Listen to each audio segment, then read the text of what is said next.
महाशिवरात्री निमित्त पंचमुखी महादेव मंदिराच्या कामासाठी 1 कोटी रुपयांचा निधी जाहीर। अर्जुन खोतकर आमदार।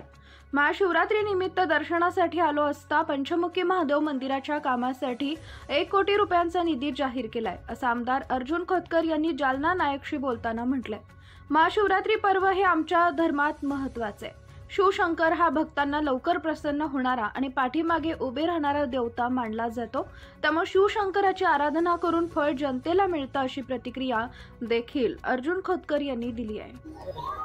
भाऊ, काय सांगाल आज महाशिवरात्री आहे? महाशिवरात्री पर्व हे अत्यंत आमच्या धर्मामध्ये महत्त्वाचं आणि तेवढंच श्रद्धेचं आहे।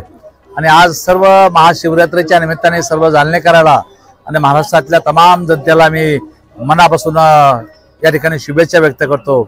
शिवशंकर हा फार लवकर प्रसन्न होणारा आणि पाठीमागे उभा राहणारा देवता म्हणला जातो, त्यामुळे शिवशंकराची आराधना करून निश्चितपणे हे फळ जनतेला या ठिकाणी मिळतं। सर्वांचं दुःख या ठिकाणी नाहीसं होतं आणि श्रद्धेने आपण हे करतो तर निश्चितपणे आपल्या पाठीमागे उभा राहतो। आज तुम्ही 1 कोटी रुपये मंजूर केलेले हो, मी कोण करणार आहे?